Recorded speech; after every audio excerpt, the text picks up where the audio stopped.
Here we are. Here we are. Steve Forman, how you doing? I'm really good. Welcome to the Glasgow Percussion Collection. Wow, and it's quite a collection. Yes, indeed. I'm obviously shooting this on my phone, but we're just here with Steve, who's flown all of this gear to Scotland from LA. Actually, it came over on a boat. Right. No, you didn't fly it at all, did you? I flew. The boat took a couple of months to get here. Yeah, and that was probably a bit stressful. Yeah, it was more stressful packing than Yeah. unpacking. Unpacking was kind of fun. I bet it was. Well, it looks beautiful. So, Steve's from LA, bit of a legend in the percussion world. Can I say that? You could say that. Everybody does. Okay, well, all right. I think of it more of a fable. But I don't want to massage your ego too much, Steve. We do live in Scotland now, you know. Yeah, I do. I definitely live here. Fixture. All right. Well, let's take a wee look at everything. All right. Hold on. Okay. So first of all, you've got like so much gear; it's actually unbelievable. So yeah, you walk us through what you got. You got everything organized pretty well. You have to look at different categories. Let's start with rattles and noises and stuff that you're not going to see in a music store, and probably don't really think of. But I'm just fascinated by any kind of organic kind of seeds on the ground. These are a bunch of goat hooves from Peru. These are West African, some seed, I can't remember the name of it. These are also, these are from Ghana, West African. A lot of these things are made for dancers, and they wind up as being ankle belts or dance belts, and the dancers and the warriors as well. A lot of this stuff is for the guy are used with males. Anyhow, there's So you've got. I just like those colors. So I see there's a bunch of shells down there as well. Yeah, So you've kind of got your hoofs and shells. Yeah, I'm sort of organizing them the way that I think of them sonically rather than by culture. So this is pretty cross culture. This particular bin has things that sound kind of like. Wow, how did you get this through customs? These are contemporary Korean mokyukyo temple blocks. These are much older. These are from mid-century. And I used to have a lot of these, but over the years I just bashed the daylights out of them.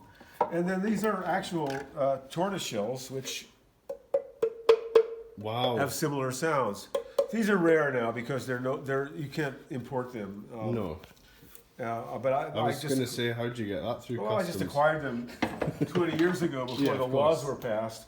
And they sort of like cruised in the drawer. And fortunately, the customs guys took one look at this, if they looked at it at all. And, you know, they had other things to do. They knew what it was about. Didn't open up every box. But again, I had them so long that it wasn't a question. No, of course.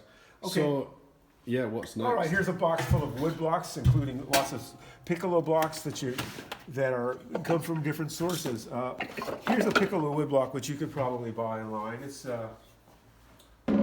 Asian, Japanese, Chinese.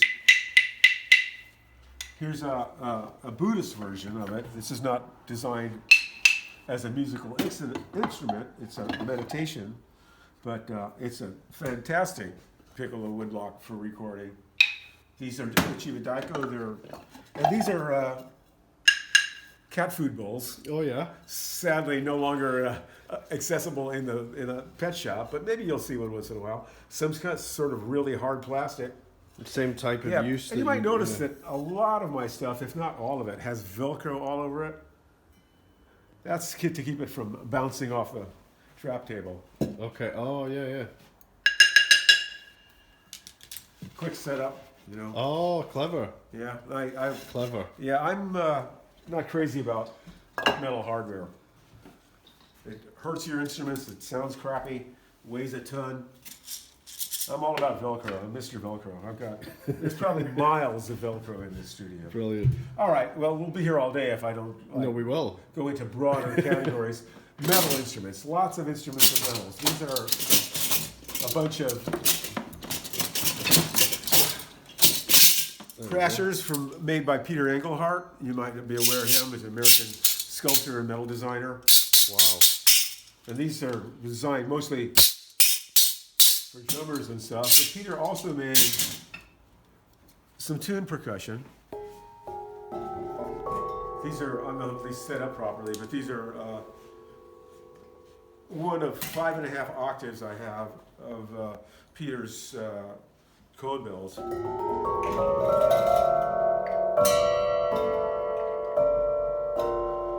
Quite a lovely sound. That's gorgeous. Very, very nice, mixed with the vibes and stuff. Anyhow, So, lots of so metal as you instruments. say, you've got everything organized kind of sonically. More or less, yeah. In terms, I think most of my work in Hollywood, we all had to do everything. You know, I have to do. I even have to play some mallet instruments, but that's not really my forte. My thing was creating my own part for composers that just would give me something to look at and say, "What do we do here?" And I would just kind of like sort of be a sub-orchestrator, sometimes formally, sometimes just on the fly, just watching the dailies. Did a lot of work with several composers that way. And so I collected a collection of things where I could just express a hallucinatory idea quickly. And of course, when your eyes are closed, or when your eyes are looking at a video, say, what you're hearing ambiently in the background, it might be a sound that's really, you'd think of as really silly when you hear it acoustic, if you know what it is. But in the context of the film, even silly sounds can be really quite terrifying and threatening, you know. Let's see. Yeah, I remember You know what those. I mean? Yeah. Like here's a children's toy. This is just like a toy xylophone. The nice thing about this is because the way they made it, you don't have to have it lined up properly. And if I can find a mallet for it. I'm not sure you're gonna have one in here. Oh, I have it. This question is always, where the hell is it? You did this one there. Well, here's, All right. this will work. So this is, Wow. now if you put that in an echo, you know, with a delay, and you modulate the echo, that becomes something otherworldly. It does, yeah. It already But if you sounds look at like it, it's a that. children's toy, so I don't know. Wow. Where does So it end? Where does it end? It never ends. it never ends, Steve. And So you got metal, and then we Metal. move up in the shakers. And then lots of rhythm stuff, shakers and stuff. You know, if you're going to be serious about percussion, you don't have a shaker. You have the exact shaker that you need precisely for the track you're working on that sounds right against whatever is there. And it changes. It makes a difference not only what it's made of and how loud it is. These are plastic. There's a metal one from Brazil.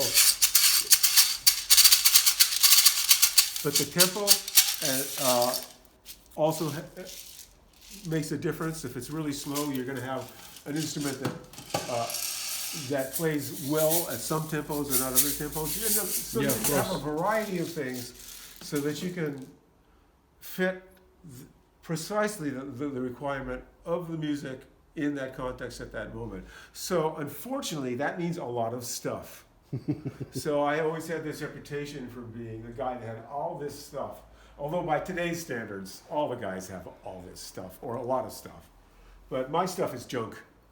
Yeah, but A lot of it found objects, literally. But I junk. feel like you found all of this stuff because you literally found it didn't have to be a percussion instrument. It doesn't No. have to be a commercially made product, right? No, in fact, I've been, I've been influenced by a lot. We all have by a lot of philosophers, including John Cage, for example. But way before John Cage, there was the Futurists. Those are a bunch of philosophers and musicians that started creating music in the beginning of the 20th century. One of them was actually Varese in the early stages he came out of the Futurist movement and created a percussion ensemble that used sirens and horses, lots of stuff. It's still played today, and it's a major work called So is that am I thinking about ionization? I think so. Okay. Yeah, it was anyhow, all of these things, the idea of using industrial instruments, the futurists wrote manifestos about how music was going to change and we were going to be making music out of machines and stuff like that. And yes, indeed. But Cage's idea was that anything that makes a sound has the potential of being music, depending on your attitude, your context. This is a World War II canteen.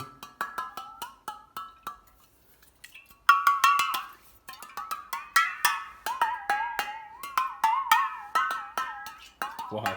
Something to have a So it little has bit a of little water in water it. in- water So I in mean, there, that's yeah. a found object. These are found objects. You know, these were Oh, not yeah. designed to be musical instruments. It's a bean pod. It's a bean pod, but you know, they show up in a lot of cultures, and they make really nice shakers. And then behind you is the famous Coke.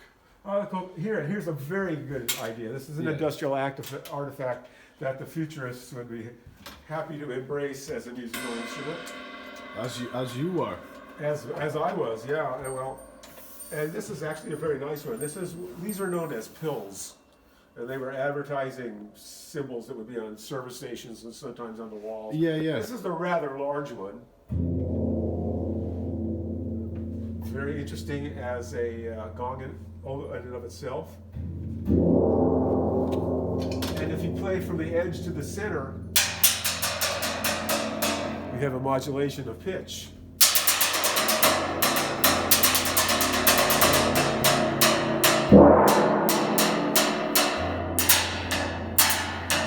You know, there's Yeah. Wow. and so I do. And plus, it looks cool, and that's It fun does too. look cool. Yeah. But even if you can't see it, it's got a great musical potential. So yeah, I love All right. that concept of just using Okay, well, so industrial- there's tons of that, tons of metal things organized that way. What we got up here, some African stuff. Yeah, I was just going to say, we should talk about drums a little bit because they're such a big deal, and they've been around for thousands of years. At a glance, running from the right to the left, there's a stack of frame drums, actually from several different cultures. The one, if I can point them out just quickly, assuming I know, most of them are Middle Eastern, they're deafs. This is actually from Rio. It's an ocean drum. It's got, Okay. I can't pull it down now, it would Of take course. too long. This is an American Indian drum with a deerskin head used for chants and powwows and stuff. This is an Irish bowron. The old style. This is another Irish bowron. Both of these were made by American drum companies trying to figure out how to make a bowron. Okay. They're really useless for Irish bowrons, but they're Yeah. very interesting frame drums. Everything is different. This drum actually this is by a maker named Charlie Burns, who was from an Irish bowron maker who made drums that we all loved. And Okay. it's really got a thick skin. It's really great. And then along the wall, just above you, if you look up, you can see a whole lot of Middle Eastern frame drums, Yeah, clock those when I tar came in. stuffs, and they all have a different voice, a different character. I love them. You know, I wish I had more time to work with them. I'm still learning how to play some of them. I'm always looking for teachers and learning other cultures. There's so many Yeah, of things. course. It's Okay. a never-ending. Moving along, thing. these drums, the sort of hourglass drums with strings, these are basically African drums, although this design shows up in several different cultures under different ways. But these are particularly West African ones. The talking drum, I Yeah, guess and in people fact, would know them as. both of these are actually American versions. Yeah. And the thing about this is really good for studio work. It's not all that authentic, but it doesn't make a lot of buzzes and rattles and noise. So.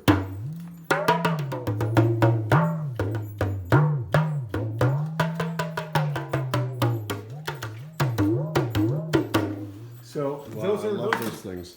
So because those are very carefully made to not have buzzes and rattles, they're really effective for most Western composers' idea of what they have in mind. A drum like this is much more authentic. This Yeah, is it looks authentic. a tama from Ghana. These particular ones are just That sounds extraordinary. lovely, though. They are extraordinary. Yeah. I won't go into the history of how they're acquired and set it up, but they're made by Africans that happily are living safely and carefully in California. A family that's been working with the same importer for 30 years, as long as I've known him. And most of my African drums were set up by this. These are from Motherland Music, including these beautiful junjuns with great call heads. They've all been set up. This, I'll come back to this thing. Behind that is another junjun, and above that junjun, where I can't crawl up on a ladder and show you, that's a brekete, which is a drum with goatskin heads, about the size of a parade drum, and one snare, and it just makes it. It's like a bass drum with a snare. It's really good. And that's also African, of course. And also, also axe, beautiful axe. Wow. This is familiar to a lot of us. You can see I've got the head covered, but this is a very good djembe. Yeah. Also from West Africa, also set up by Motherland. And this is a drum that I asked them to build for me because I couldn't afford taikos. And I thought, well, what am I going to do? So they were able to set up. I just found an old Salvation Army bass drum and did the refinishing, did the woodwork on it myself. And then the Motherland guys set it up somehow with calfskin heads on both, or cowhide heads on both sides. Actually, I can pull it now. It's usually been too tight, but now that it's in Scotland. in Scotland, yeah, I of actually course. have to tighten it. It's the damp. Yeah, the it's a damp beautiful has drum. set in. Yeah, once you set it up, it'll be great. Okay, so that's a series of drums. So we've basically breached one corner. Yeah, here kind of on the floor in between the two are Afro-Cuban drums. Oh, not from Cuba. This particular set. These are from these American. All this stuff is manufactured in the United States in conjunction with companies in China these days. But they're really good.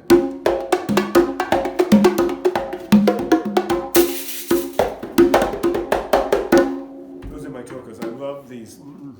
Oh, you were talking about these before, like for years before you got them here. Well, fortunately, while I was here, I was able to buy some congas from made by Pearl. Yeah. And these served me well while I was here, waiting to get access to my gear. These became my practice instruments, and they're still very nice. But now you've got the I would tokas. highly recommend them to students or somebody that wants to get a professional quality set of congas at an affordable price. We'll move along. These are obviously from the Indian subcontinent. These are several sets of tabla, which years ago I spent quite a lot of time with until I discovered the Bowron, and then I kind of got sidetracked with that. But I'm now practicing, now that I have them again. I'm trying to get back to some semblance of competency, although tabla is really a lifestyle in of itself. If you want to play tabla well, you're going to just get up in the morning and that's all you'll do all your life. Yeah. Find a cave. This series, there's all kinds of hourglass-shaped drums like this. This is a darbuka from Egypt. It's gorgeous. Yeah, very good, very beautiful ceramic inlay work, although you can find excellent drums that are much simpler than that. Behind them are a couple of chimbaos. Is that Brazilian stuff? Yeah, mostly Brazilian.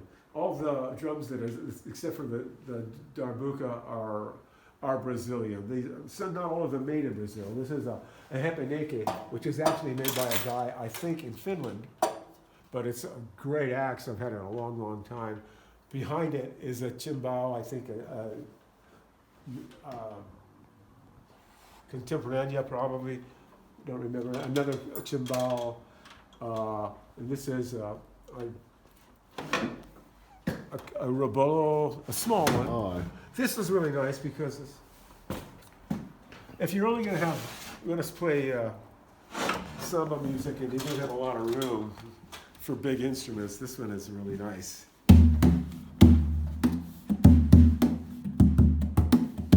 For some people just want to sit around and pagoda and play, like songs.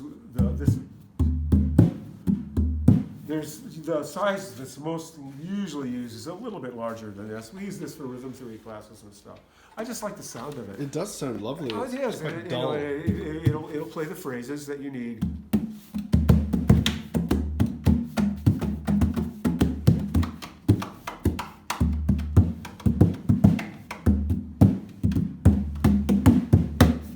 So I love that. Yeah, that's nice. That's really nice. And this is sort of a kind of like the trend in Brazilian instruments for the last few years is to put this vinyl on top of the skins. Is that right? Why is that? I don't know, but I guess because it's warmer, it takes a lot of the overtones away. And it's musically it's nice, but sometimes they sort of miss the raw, Clanging. sound of what happens if you just have an animal skin and you just like let it roar. These are actually both drums that I used to that effect as either super low tom-toms or as surdos. This is my main surdo.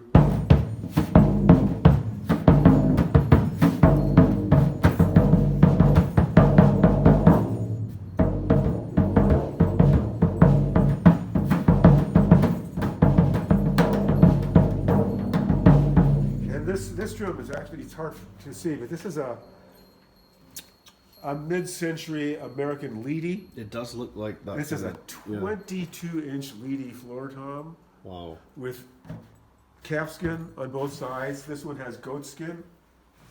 This is just not an expensive drum, but a same size 20 inch. This one I think Ludwig with goat skin on it. That's a cool drum too. All right, since we moved over here, I guess now we're looking at gongs and things, right? Yeah, gongs. There's quite a few gongs and lots of Asian stuff, and so that was acquired not in any particular organized way, but just over the period of years of doing some trips in and out of Japan mostly. And I also was fortunate enough to have a relationship with a guy who was importing gongs. This was a long time ago, maybe almost 25 years ago. I was able to buy 3 of these chow gongs from him when I was just kind of starting out. And these are excellent. You'll see lots and lots of gongs that look like this around the world today. Everybody makes gongs that look like black, Chinese gongs. This is a chow gong. This is made by the same company that's been making these gongs for at least 3,000 years. And wow. I was told when I bought it that this particular batch was considered sort of raw and hurried because it had only been laying in peak for 6 years before they dug it up to sell it. Now, I don't know how true that is, but I do know that it's an amazing gong.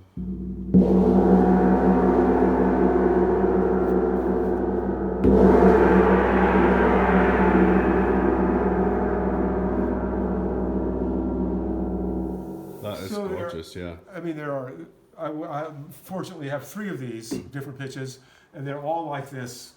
And it took me 3 days to pick them out. Really? How many times can you hit a gong in an 8-hour period and have any sense of perspective? If someone said to me, I know a guy that took 3 days to choose a gong, I would put you in that. I would imagine. Yeah, each one of them. I was there for a weekend, and we spent like a whole, morning and afternoon playing gongs, narrating. Back. He had hundreds of gongs. What were you looking for? I was looking for something that had a sense of mystery and sounded good at a soft level and sounded great at a large level and had some sort of character to it. These, all 3 of those I have, including this one, if you really hit them forte, they bend a little bit, about a quarter of a tune. They're not really bending gongs, but they will curl a little bit, more than the others did. Mm-hmm. That's why I went with them. One of the things that I learned when I started doing a lot of recording, and the difference between using acoustic instruments and real players and samples, you can get guys that know how to record and make fantastic samples of this gong, even this gong, and it will always sound exactly the same. And that's the problem, because psychologically we are designed to zone out on things that are the same. Once we get a pattern going, where our attention moves on to the next pattern. And that happens when we listen to music too. So when you have a sample in a track, and it's the same cowbell length, dink, dink, dink, dink, after about 8 bars, you're not even hearing it anymore, unless it's completely out of the pocket and it's annoying. Yeah. But a guy holding a bell and playing it with some, emotional, that changes the transients a little bit. And of course so it does, even yeah. though you're not aware of it, you still get a sense of it being live, and the same thing happens with this. So, and it happens on a stage too. So a gong like this, if it's going to be hit loud, especially in the context of a loud orchestration, if it moves a little bit, you're going to hear it better, even though you're not conscious of it. It's going to pop through with a sense of character. So you want things that have personality. So that's what you were looking for. So the same company Wow. that made these also made these wind gongs. Again, you'll see these all over the world, but you won't see that many like this.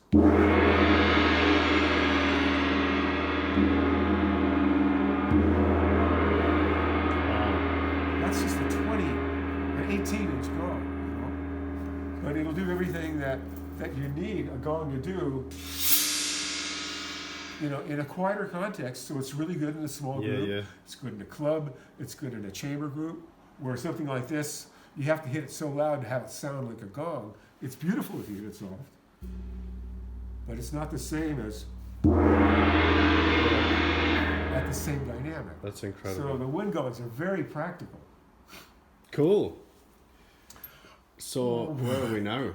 All right. Well, what am I standing next to? Hubcaps. Well, these are sort of self-explanatory. There's just a row of snare drums for my collection in California. The ones that were principally really great for recording.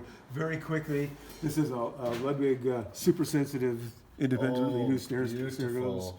This is an earlier one. Both of these are brass shells, one-piece brass shells. This is a more contemporary version. This is actually 2 pieces of metal that overlap, but it's a good utility snare drum. Here's a super sensitive of that vintage.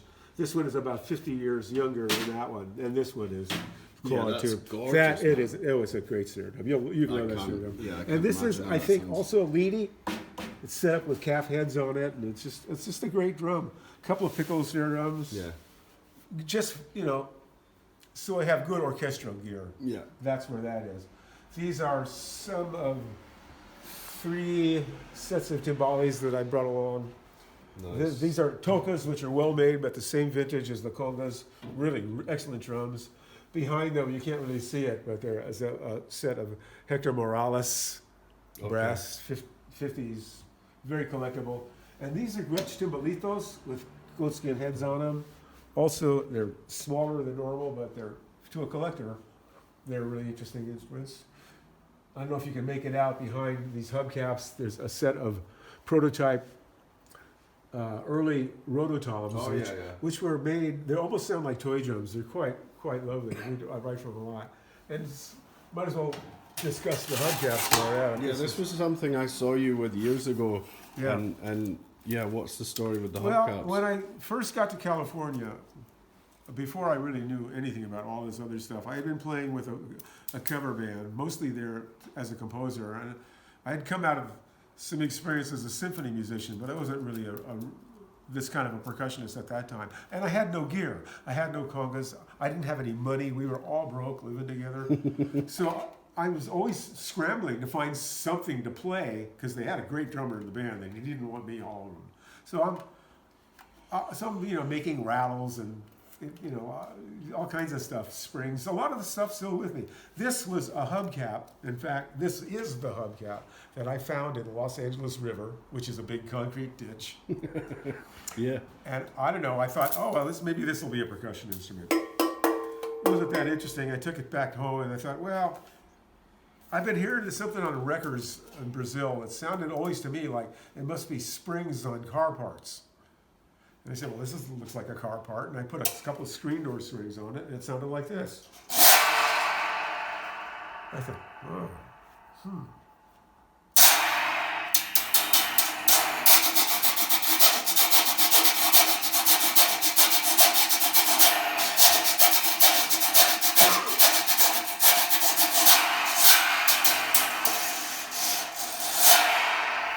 And in fact, when I finally did get to Brazil years later, that's exactly what they were. They used usually manifold or valve covers and stuff, but there was all springs on metal parts. Yeah.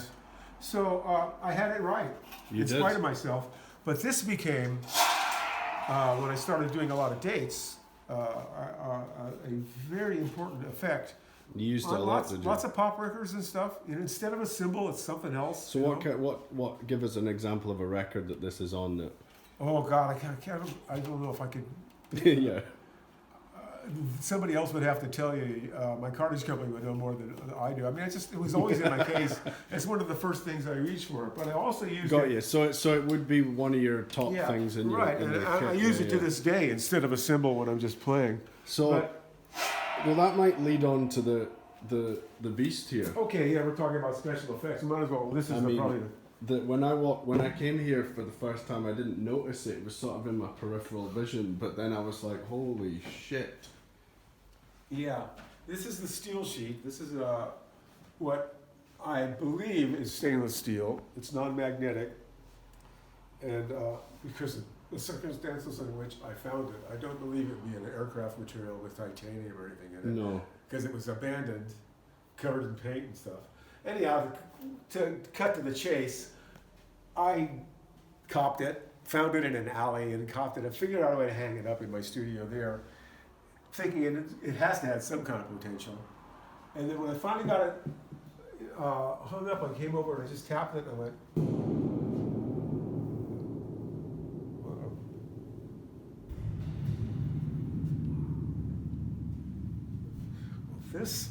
this actually is pretty cool. So it has everything to do with what you hit it with. We need a stick. Literally a stick. Everything makes a different sound.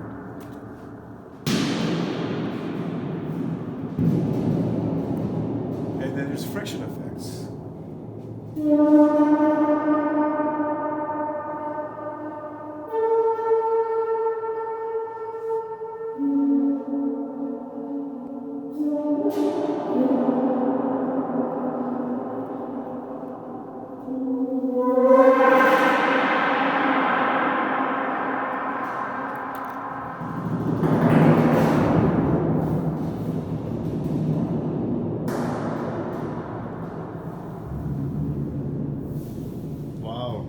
There's so much sustain, as you were saying before.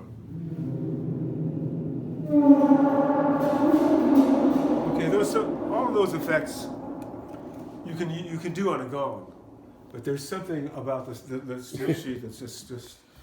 It's really unique. It's another order of magnitude of wonderful mysteriousness. Unfortunately, it's not going to fit in the back of your Volkswagen, so there's a commitment. But you did indeed ship this from LA. Yeah. And So it was thrown out in the back of an alley in Venice Beach. I'm pretty sure and that here it is today. I had a studio, something like this in Venice Beach at the time. And around the corner were a bunch of other people that were in the industry doing different things, including filmmakers and set designers and stuff. And one of them had it outside of what I think is basically a photo studio. Yeah. And somebody suggested to me, they were probably using it to bounce light. Probably, you can buy very expensive light reflectors.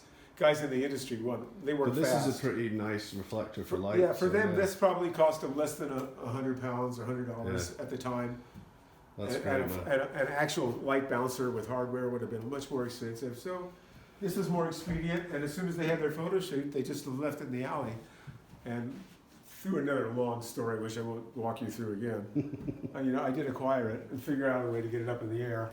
And found out that it was for me. So did you use it on a lot of films? Because it sounds quite like something you might use on movies. It was sort of later in the day. I used it on 2 or 3 films and some records and a lot of my own work. Okay, cool. And it was used in some recital pieces, and I write for it. It's in a couple of percussion ensembles that I've written. And Beautiful, we used it for one cue in general. I believe it was it was a film that like happens in Hollywood from time to time. The producers and directors went through like several different composers for reasons which I cannot speculate on. Mm. But one of the first guys I worked with was working on this film, and he asked me to do this. It was a film called Stigmata. It was I think Roseanne or Patricia Arquette. I can't remember exactly. One of the Arquette sisters was. And Okay. anyhow, there's a scene where she is first possessed with with the spirit. Like the demon or whatever. You know what Yeah. Stigmata is about. Anyhow, she's inhabited by ghosts and spirits. And it happens to her. She's a hairdresser, you know. She's not sophisticated. She's in the subway in Manhattan with all the kinds of subway noise, and it's an incredibly noisy environment. And trying to score that, and when she becomes possessed, and she's all by herself, and inside her mind, you know, dramatic things are happening that she doesn't understand. For everybody else in the subway, it's just another crazy person on the subway, I guess. But inside her mind, we have all these voices and terrifying ideas she can't understand, plus all the subway traffic noise at the same time. And music just wasn't working. They couldn't find anything musical that would deliver this. And I did about just a 10-minute improvisation, because it was a long one-shot sequence with this, and which I don't think it made it to the movie, because from the time I left it, they went through 2 other sets of composers. But I know that they kept temping it with that cue for about a year before they finally came to a decision. So it had an impact. It did work. Yeah, that is cool, man. Well, thanks for showing us your space. I know we didn't get around everything, but I feel like we got a good snapshot of what you're doing here, man. Yeah. Why don't we play something? Well, yeah, let's do it. You know, as soon as all this stuff's Let's here. do You're Here. Let's just do like it. Let's do have a what we jam. do when we play that music together. Yeah, let's try.